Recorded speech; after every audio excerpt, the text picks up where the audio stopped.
Selamat datang di channel Ilmu untuk Masa Depan dan hari ini hari Minggu 4 Agustus 2024 saya akan membahas analisa yang sangat-sangat simpel mengenai saham Bank Mandiri atau BMRI. Ya, di sini terlihat sejak IPO di tahun di sekitar tahun 2003 hingga hari ini Bank Mandiri sudah mencatatkan kenaikan harga hingga 3.400-an%. Sungguh luar biasa pencapaiannya, kinerjanya. Dan di sini terlihat yang D ini adalah pembagian dividen. Artinya dia rutin selalu bagi dividen. Mungkin sebelum tahun 2010 ini saya tidak tahu bagi dividen atau enggak. Yang jelas dari tahun 2010 hingga 2024 itu selalu rutin bagi dividen. Di gambar ini terlihat perbandingan antara harga saham BMRI dengan IHSG. IHSG yang warna ungu, BMRI yang warna hijau. Mungkin awalnya mirip ya, awalnya mirip, namun semakin lama seiring berjalannya waktu, BMRI semakin jauh meninggalkan IHSG. Apalagi setelah COVID. Walaupun sama-sama turun, namun setelah COVID, ini semakin jauh meninggalkan IHSG. Nah, artinya apa? Artinya kinerja saham BMRI ini jauh lebih bagus daripada rata-rata kinerja saham yang ada di Indonesia. Karena yang namanya IHSG kan indeks harga saham gabungan. Artinya rata-rata dari semua saham yang ada di Indonesia. Oleh karena itu, khusus untuk saham BMRI ini, analisa saya jauh lebih simpel dibandingkan yang lain. Mungkin dibandingkan dengan saham Tugu yang ada di video sebelumnya, di saham Tugu kan saya sempat bahas agak detail mengenai aset ya. Tapi kalau untuk BMR ini, eh, saya jauh lebih simpel karena menurut saya ini sudah sangat-sangat dapat dipercaya. Gitu. Jadi nggak perlu yang ribet-ribet lah. Artinya disesuaikan antara effort dengan hasil itu seefisien mungkin. Gitu. Kalau misalnya ada emiten yang susah atau diragukan, tentunya kita harus lebih detail lagi, jauh lebih dalam lagi dalam menganalisa. Sedangkan ini kan sudah kelihatan ya, dari gambaran ini aja sudah kelihatan bahwa BMRI ini adalah saham perusahaan yang bagus. Ini adalah data pendapatan Bank Mandiri. Nah, coba bisa dilihat, di sini pendapatan bunga dan syariah itu mencapai 72 triliun. Sedangkan laba operasional itu 36 triliun. Nah, kalau dipersentasekan, ini laba operasionalnya 50%. Gila, luar biasa. Kemudian, di sini ada data laba bersih. Nah, laba bersihnya itu secara persentase 36,85%. Nah, bayangkan coba bisnis apa yang laba bersihnya bisa sampai 39%.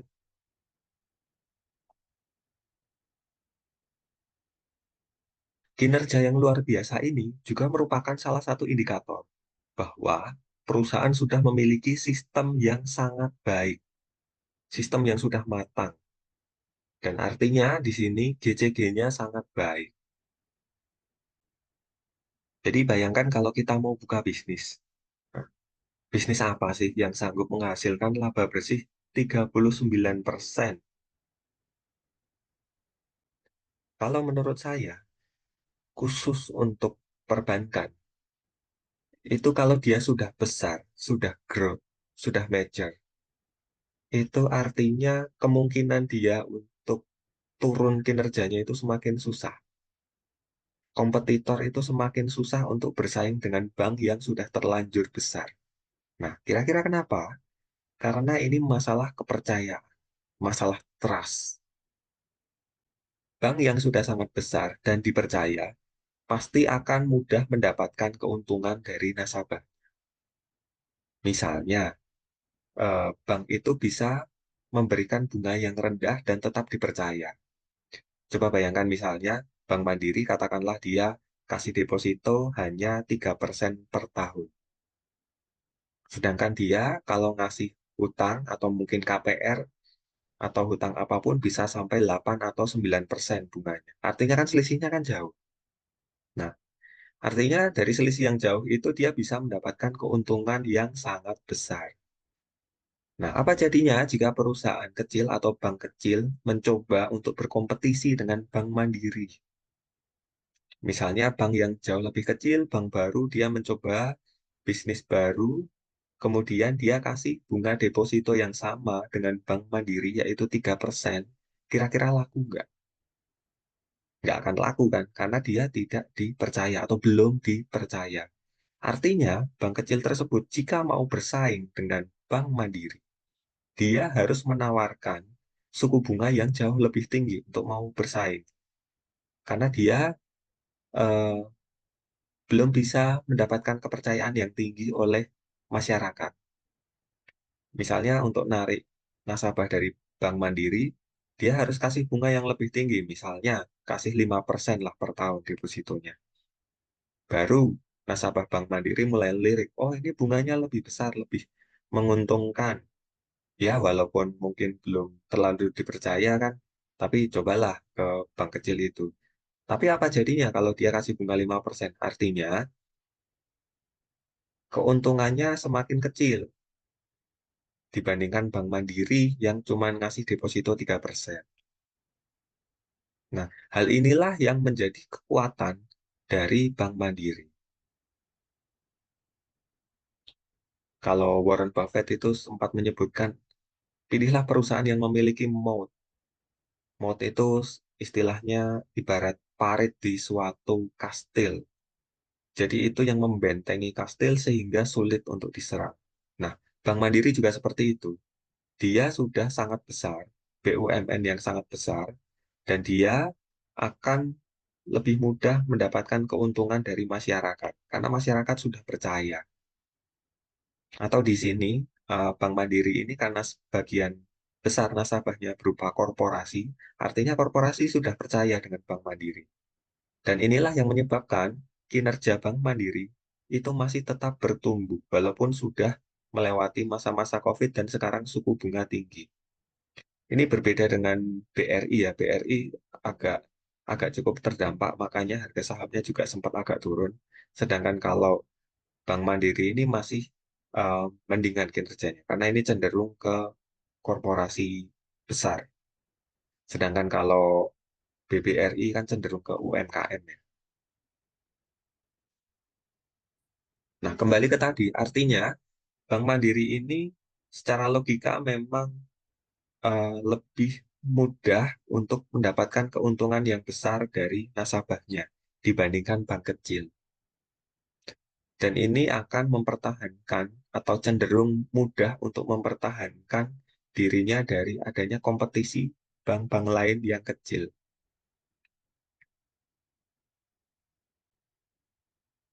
Di sini adalah grafik dividen dari tahun 2017 hingga 2023. Di tahun 2020 memang agak turun karena ini dampak COVID. Namun sekarang dividen terakhir dibagikan itu adalah hasil kinerja tahun 2023 itu sangat tinggi loh. 353 itu dari rasio pembayaran dividen atau dividen payout ratio 60%.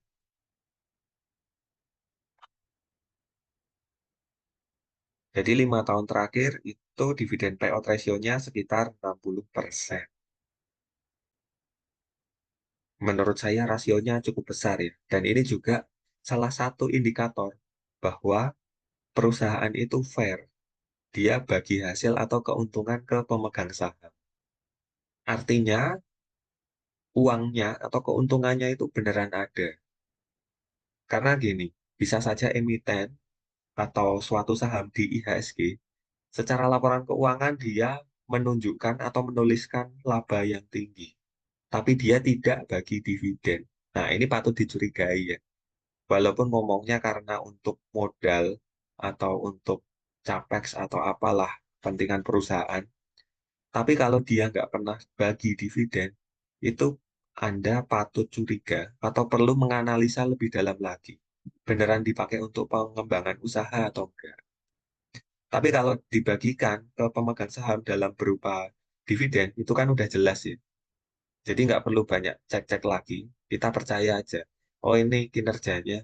Oh ini GCG-nya bagus. Oke, ini adalah data earning per share tahun 2024 dan dibandingkan dengan tahun sebelumnya. Nah, di sini baru sampai ke Q2 dan diperoleh earning per share disetahunkan 568. Jika kita bandingkan dengan earning per share di akhir tahun 2023, itu ada penurunan. Nah, namun di sini kita harus cek juga bahwa secara periode yang sama, itu Bank Mandiri selalu naik. 136 sebelumnya 134. 148 sebelumnya 135. Nah, cuman Q3 dan Q4 kan belum tahu. Sedangkan dari 2023 itu cenderung naik. Nah, ini kan naik terus nih. Q3 148, Q4-nya apalagi 171. Sehingga ketika dalam waktu 1 tahun menjadi sangat tinggi, 589. Nah, ini kita belum tahu nih, akan naik seperti tahun sebelumnya atau enggak. Nah, tapi kita konservatif aja, jadi tetap disetahunkan. Disetahunkan dengan asumsi kinerja Q3 dan Q4 itu sama dengan rata-rata Q1 dan Q2. Nah, jadi di sini hitungannya cukup konservatif ya, supaya nggak terlalu ngarep ya. Artinya yang akan dihitung adalah ini, 568. Dan ini pun saya bulatkan ke bawah, supaya lebih konservatif lagi. 568 dikalikan dividen payout ratio 60%, ketemulah 340. 340 dibagi harga per sekarang 6.800, ketemulah 5% pas. Nah, 5%. 5% ini termasuk murah atau mahal? Bagi saya yang sudah punya barang banyak, menurut saya ini udah agak mahal. Tapi ini secara subjektif saya. Nah, bagi Anda silahkan dipertimbangkan sendiri. Karena yang namanya investasi saham itu sebenarnya adalah ya, art atau seni. Artinya belum tentu sama untuk semua orang karena tergantung amunisi juga. Contoh, saya sudah punya banyak bank mandiri di harga bawah. Maka bagi saya di harga 6.800 ini agak tinggi kalau menurut saya. Jadi mending nunggu dulu atau mending dialihkan ke saham lain yang lebih murah menurut versi saya. Jadi di sini bukan ajakan untuk beli jual atau hold ya, tapi di sini saya hanya men-sharingkan analisa saya terhadap suatu saham. Maaf ini ada yang keikut emiten lain ini karena supaya judul kolomnya kelihatan. Ini kan average, sedangkan ini kan average, sedangkan ini harga penutupan per hari ini. Nah, di saya Bank Mandiri itu sudah naik ke 82% karena harga rata-rata saya itu agak rendah, cukup rendah lah. Nah, jadi walaupun per harga sekarang 5%, tapi bagi saya yang memiliki harga rendah, itu dividennya 9,13%. Nah, 9,13%. Artinya, jika saya mempunyai jumlah lembar saham yang sangat banyak, contoh misalnya, jika saya mempunyai saham Bank Mandiri senilai sekitar 100 juta, maka dalam 1 tahun saya mendapatkan uang cash itu sekitaran 9 juta. Luar biasa kan? 9 juta nggak ngapa-ngapain, hanya dengan modal 100 juta. Nah, itulah hebatnya investasi saham. Ini pun hanya buy and hold ya, nggak jual-jual gitu. Artinya saya hanya melakukan averaging down atau averaging up. Itu ke Bank Mandiri. Makanya tadi pun saya ceritakan bahwa bagi saya yang sudah punya banyak saham Bank Mandiri, itu dividen 5% itu termasuk agak kecil. Nah, saya mungkin lebih pilih emiten lain atau mending dimasukkan ke RDPU dulu. Parkir di RDPU sambil memantau. Walaupun Bank Mandiri sudah memberikan keuntungan 82%, artinya tadi ya, contohnya misalnya saham Bank Mandiri saya senilai 100 juta. Ini sudah berkembang nambah sendiri 80 juta. Tapi ini tetap akan saya hold. Kenapa? Karena dari dividen aja udah dapat 9% per tahun. Dan ini pun terus bertumbuh. Dulu saat saya beli sebenarnya sekitaran 5% juga dividennya. Tapi sekarang karena kinerjanya terus meningkat, earning per share-nya meningkat, maka dividennya pun meningkat.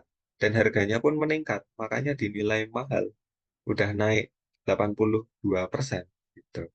Tadi kan sudah saya ceritakan bahwa bagi saya harga sekarang ini termasuk agak tinggi.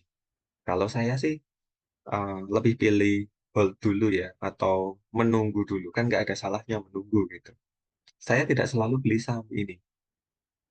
Jika saya tahu harga langsung naik, ini naik lumayan, itu saya biasanya nggak akan langsung beli.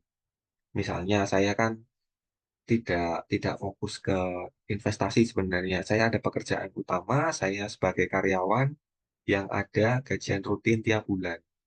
Nah, jika kebetulan tanggal gajian saya kebetulan ada di titik ini, tentunya saya tidak akan beli.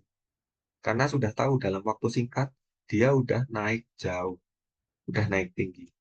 Nah, jika saya gajian di tanggal ini dan ini yang kebetulan sudah naik tajam ke atas dalam waktu singkat, saya lebih pilih untuk mengecek kembali harga saham terhadap dividen itu proporsinya gimana? Persentasenya berapa persen dividennya? Jika saya rasa sudah sangat tinggi, maka saya pilih untuk menahan beli atau nggak usah beli dulu. Lebih baik dana itu saya tempatkan ke RDPU dulu untuk parkir karena returnnya juga lumayan untuk di RDPU sekitar 4%. Atau mungkin jika ada peluang di saham lain, saya akan beli saham lain.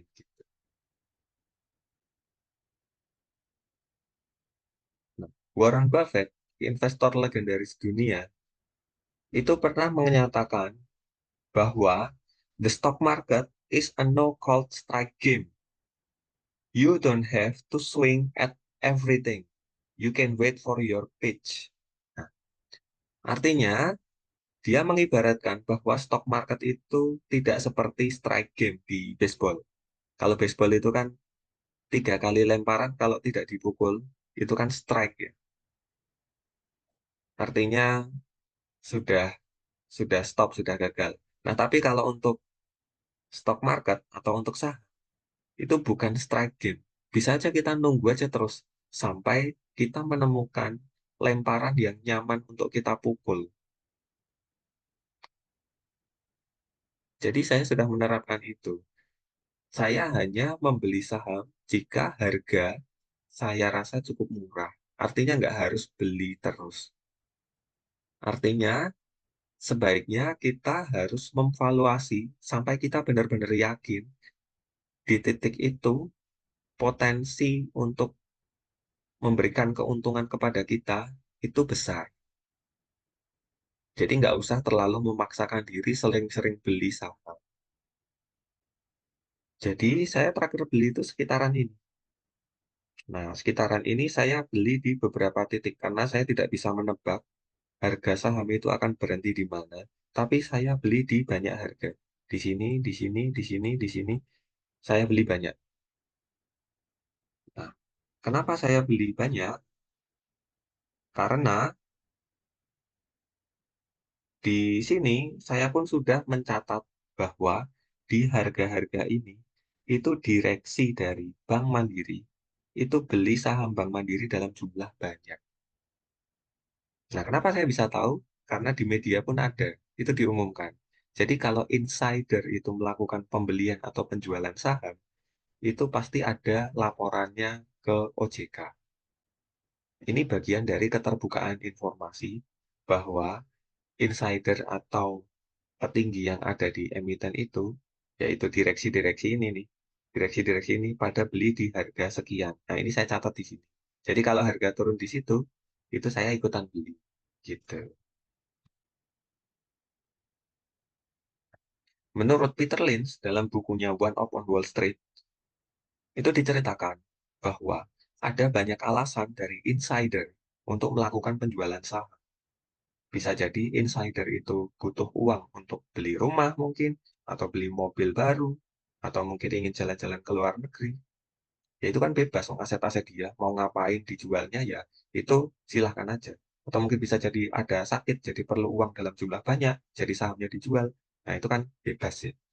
Tapi hanya ada satu alasan dari suatu insider atau direksi atau petinggi suatu emiten untuk melakukan pembelian saham, yaitu adalah dia sangat yakin, sangat optimis bahwa kinerja saham itu pasti akan naik, ya, pasti akan naik. Maka harga sahamnya juga pasti akan naik. Karena kalau insider itu kan pasti yang tahu duluan, mereka yang nyusun laporan keuangan. Nah, kesimpulannya, ya, murah atau tidaknya saham Bank Mandiri, itu silahkan tergantung Anda bagaimana planningnya. Tadi kan sudah disebutkan bahwa dividennya di harga sekarang itu adalah 5%. Ini adalah konservatif ya, 5% ini konservatif. Kalau kinerja Q3 dan Q4 itu naik, maka dividennya juga pasti akan naik. Bagaimana jika saham Bank Mandiri yang dimiliki sudah banyak? Ya silahkan kalau mau menunggu. Menunggu juga nggak apa-apa, sesuai kata Warren Buffett tadi. Kita tidak harus selalu melakukan pukulan. Tunggu saja sampai lemparannya itu nyaman untuk dipukul. Atau bagaimana jika sama sekali belum memiliki saham Bank Mandiri?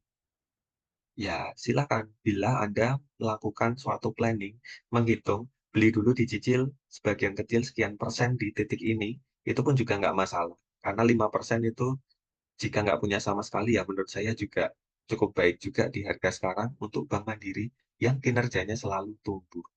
Jika nanti harga makin turun, katakanlah misalnya beberapa bulan lagi, 1 atau 2 atau 3 bulan lagi harganya justru turun karena ada isu negatif, dicicil lebih banyak karena secara persentase dividen yield-nya pasti akan naik. Demikian pembahasan simpel mengenai Bank Mandiri dari saya. Tonton video selanjutnya dalam Ilmu untuk Masa Depan. Terima kasih.